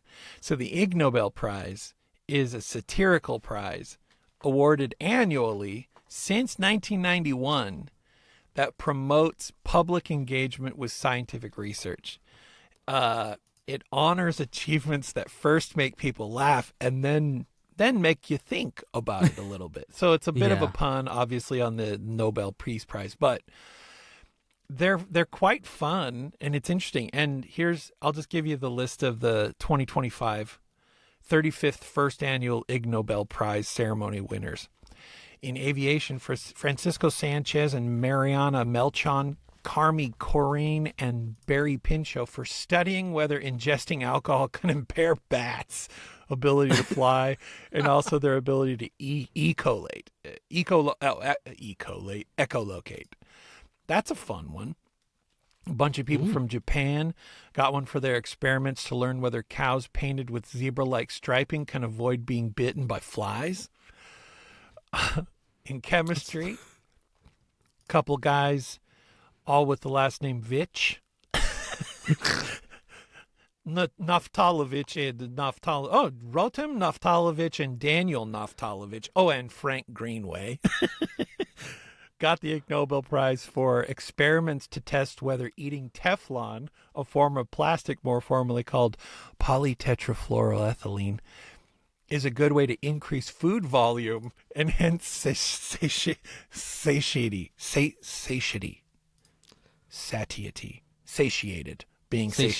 without increasing calorie content. Well, as we know now, that's like forever particles, I believe. So that's a silly one. Vikash Kumar and Sarkath Mittal won it in 2025 in the engineering and design for analyzing from an engineering design perspective how foul-smelling shoes affect the good experience of using a shoe rack. What? This one should be interesting. In the category of literature, William B. Bean won it just by himself. Didn't even need a team for persistently recording and analyzing the rate of growth of one of his fingernails over a period of 35 years. Why? Because he was also like, what if that's the end of it? Like the end of it was you won the Ig Nobel Prize. Like, is it worth it? We all know it was his crack pinky nail. Yeah. And you could OD on a nail that long. Yeah. In nutrition, Danielle Dendy and Gabrielle H. Segnabito and Roger Meek and Lucas Luiselli won for studying the extent to which a certain kind of lizard chooses to eat certain kinds of pizza. What? Why didn't they use turtles? Why didn't they use turtles? They missed an opportunity, or maybe it's just because they already know turtles love pizza. Maybe that's what triggered it. They're on a drunk night, and they're like, I wonder which lizard actually likes pizza the most. I'll bet it's turtles. In the peace category, there was a winner for showing that drinking alcohol sometimes improves a person's ability to speak in a foreign language. That's a good one. Oh, in my pediatrics, someone won for studying what a nursing baby experiences when the baby's mother eats garlic. That seems like torture. Yeah. In physics, there's too many people that won this one award for the discoveries about the physics of pasta sauce, especially the phase transition that can lead to clumping, which can be a cause of unpleasantness. Oh. You know that was probably funded by, like, Moms of Italy. Or big pasta sauce. Big pasta sauce. Finally, the last category here in psychology. Marcin Jankowski and Gilles Gignac won for investigating what happens when you tell narcissists or anyone else. It literally says that. For investigating what happens when you tell narcissists or anyone else that they are intelligent. That would be I'd actually like to read that study. That'd be an interesting one. Like, what happens when you feed the ego of the bottomless ego guy? When someone goes, you're intelligent, I go, you don't know me. Yeah. That's all I say is, then you must not know me very well. Yeah. It's like when somebody says, I'd like to invest in your company. And my response is, well, I'm uninvestable. So. So you do realize you're just going to be giving me money for nothing, right? I'll spend it. If that's what you want, like, I can't stop you, I guess. Boy. Oh, anyway, welcome to the Neverdaily podcast, ending of the podcast. Now we're going away. We have to play our music. Do it play our... Oh, yeah. Oh, you're right. We have to play our music. Music Tuesday on Thursday before we go. Nice little segue to your weekend, everyone. Yeah. What song did you bring, Chase? So, like I said earlier, I went to a concert, Coheed and Cambria. I decided to bring one of my favorite Coheed songs. Little backstory, Coheed is, they play a lot of, what's that word that I just said earlier? Their albums tell a story. There's a word for that. Story-based songs? A blank. There's a certain phrase. But basically, their albums, they all tell stories, right? It's not just songs. Right. Like, it's a continuing story. Every album actually has a graphic novel associated with it. The word starts with a C. Somebody out there screaming it into their microphone right now. Cuneiform. And they're just like, you're an idiot. You have albums behind you. Why don't you know this word? Chronicle? No. Cumberbund, Marissa says. Oh, no. My internet's not working. What is it when album tells a story? Concept album. There we go. It's a concept album. Okay. Their music is all over the place too, as far as stylistically. There's prog rock, there's math rock, there's post-hardcore, there's some screamo, there's pop. Like, they just play a lot of stuff. Yeah. So, this song is one of the more poppy songs, has a really good hook. It's got a really good brain worm, gets in your head. You'll be humming it later. Just a fun song, really fun. So you don't need to know the story. It's just a fun song. So it's called Feathers by Coheed and Cambria. Okay, here's Feathers by Coheed and Cambria.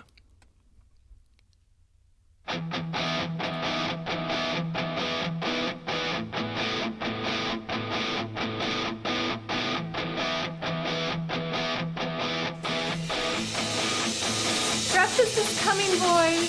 History's made it smarter than anger, as everybody knows it's what we do. It's not enough.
Apparently, the music video version has sound effects Sorry. and lines. Sorry about that. It was the second one, like the first one when she's like, breakfast is coming or whatever she said. Yeah.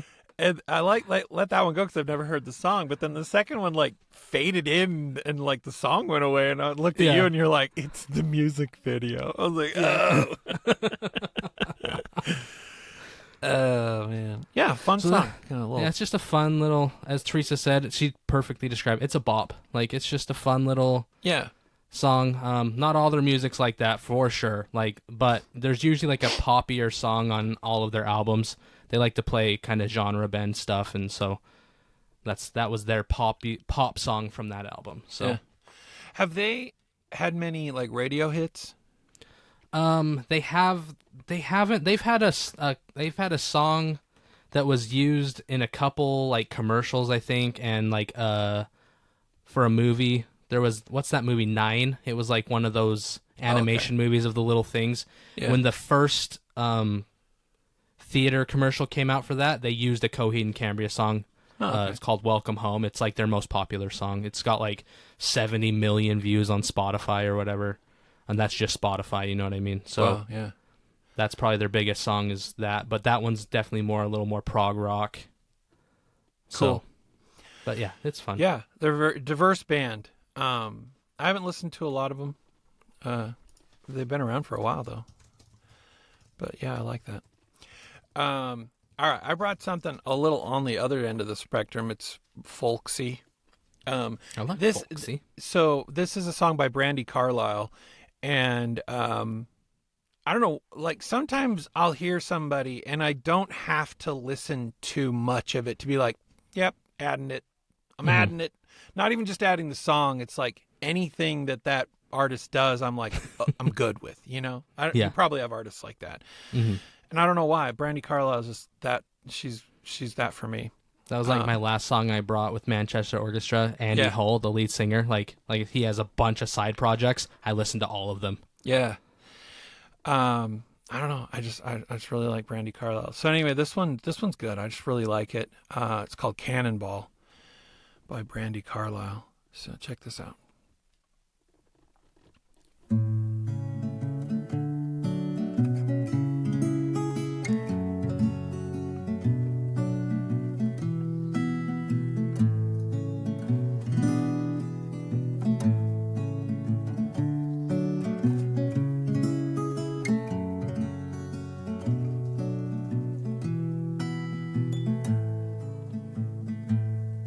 I was born when I met you. Now I'm dying to forget you, and that is what I know. Though I dreamed I would fall like a wounded cannonball, sinking down with my heart in tow.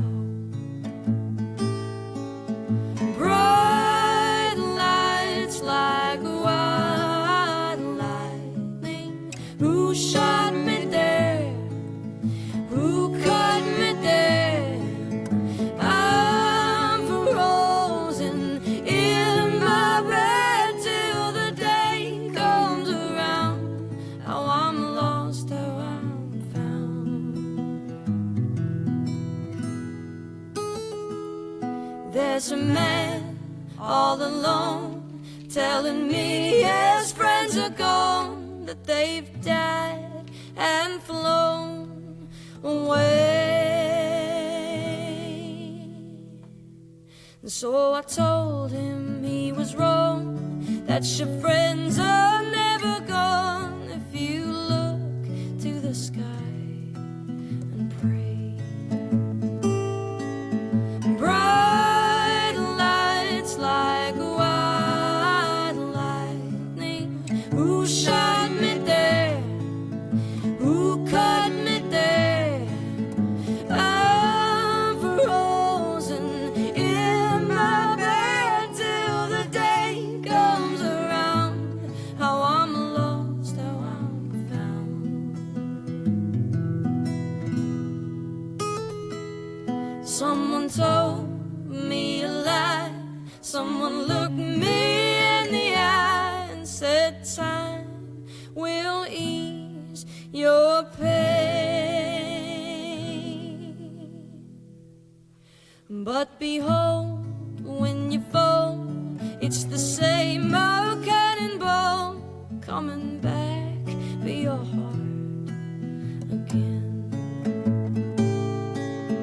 Bright lights like white lightning. Who shot me there? Who caught me there? I'm frozen in my bed till the day comes around, and it may come around. Until the day comes around, how I'm lost, how I'm found.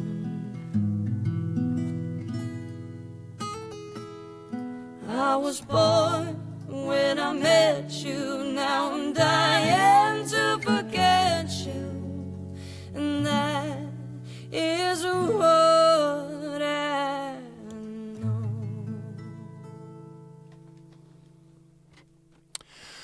know. There you go.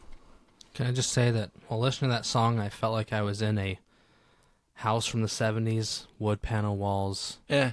mustard-colored couches, the brown marbled carpet, but it was like a very warm and inviting, comfortable, smells like old books and love in that home, Yeah.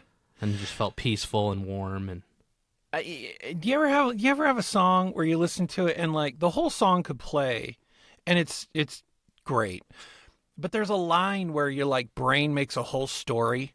mm-hmm. Like the line in that where it says who shot me down, who cut me down. I think like I built this whole story in my head where it's sort of that like, and the song's about love and like I was born when I met you, now I'm dying to forget you. It's sort of like that bewildering perdition that we put ourselves in after love has wounded us. And that line, who shot me down, who cut me down, it's like you don't know where the bullet came from, and you Mm-hmm. and that line, I don't know. There's something about that. It's like locked in. I love it. It was a good song. I really enjoyed it. Well, definitely diverse today on the music choices. I'll bring something next time that'll rip your eyebrows off. You can bring stuff that will melt people's faces, but they probably wouldn't appreciate it. They probably would not like me anymore. That's the thing is like I love music, and so like I don't know. I'm also like this is for the same reason why I could never sleep as a kid, because I'd get into bed and I'd be like, all right, just go to sleep. Don't think of anything bad. Like and don't plan out your entire day tomorrow, including every conversation you're going to have, every fake possible every possible fight you might get into. Yeah. Like don't do that, and then you spend 3 hours doing that. Yeah. I like painting pictures with the songs I hear, whether they're what the artist intended or not, that they're all mine. Yeah. So anyway, well, here we go. We're done for another day. We'll be back next week. I'm going to go have a birthday tomorrow. Happy birthday. Thanks. And if you need me, I'll be napping inside of snacks. Okay. I have a new hat for my birthday. Nice. I'm also wearing new Crocs. Ooh. I put a thing out on Facebook. I was like, I got Crocs. You remember them. You've seen them. I've seen them. You've seen them many times at conventions. Mm-hmm. They were worn out. And they're worn out when, I don't know if everybody has them in your areas, but we have these seeds that come off of plants. They're called goat heads. Yeah.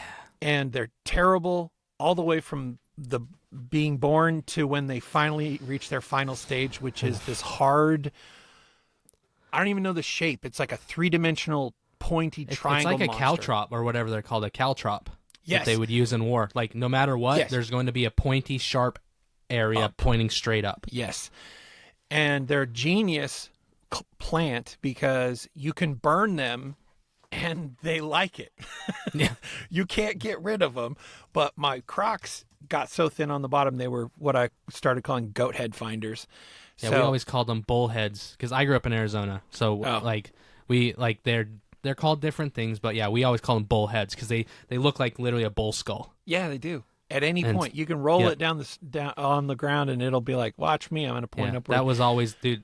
As riding a bike around Arizona deserts, you would curse those plants daily.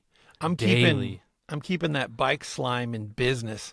Yeah, I buy a gallon with like the hand pump on it for my kids' tires around here. It's crazy. Also, it's fun because like we live in a pretty neighborhood, and there are places where like don't go there. You know, don't go down the dry creek. You're not supposed to.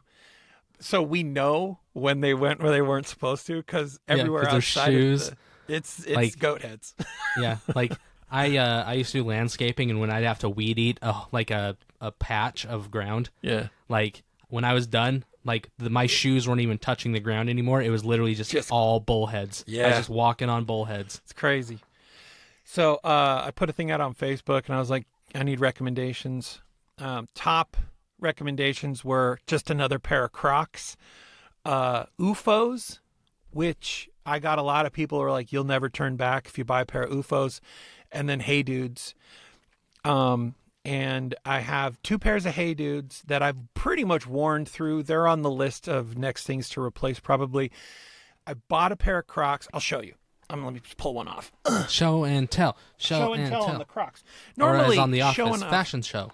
Showing off Crocs isn't that impressive, but these are cool. Like, they also have like a thing, like a heel. 4x4 mode. Yeah, they're 4x4, but it's like Reefs or Tevas had a baby with a Croc. So they're definitely, I've definitely moved into more. I've given up on fashion. I'm an old man now, so that's But I wanted to tell everybody who recommended the Hey Dudes. Definitely, they fill in my repertoire and will continue to. And UFOs are on my wish list now because I put a couple pairs on. It was interesting. I had to put a couple pairs on because I'm an 11.5 or a 12. Yeah. Or in Crocs, I'm a 13 in some Crocs. So it's weird. But in UFOs, I was like, I tried a pair of 12s on, and I could tell they didn't fit, but they were amazingly comfortable. And so I was like, oh, these are crazy. Have you ever tried On Cloud shoes? They're very similar. Yeah. Those are insane. Yeah. So I tried it on. I was like, do you have it in an 11.5? So got it in an 11.5. I tried it on. And the only thing that was keeping me from getting them was the price. Like, they were like $120. Yeah, that's how On Clouds they'd be the last pair I'd ever buy. So I don't know why I didn't, but I ended up, going with Crocs for now. But wish list, UFOs. Like, I don't know if you've never tried them. Go in and try a pair. They'll be, if nothing else, they'll be on your wish list. Yeah, your bucket list maybe. But anyway, all right. Happy Thursday. Happy Tuesday. Birthday tomorrow to you. All right. Enough of that. Love y'all. Hugs. Bye Soup, everyone. soup.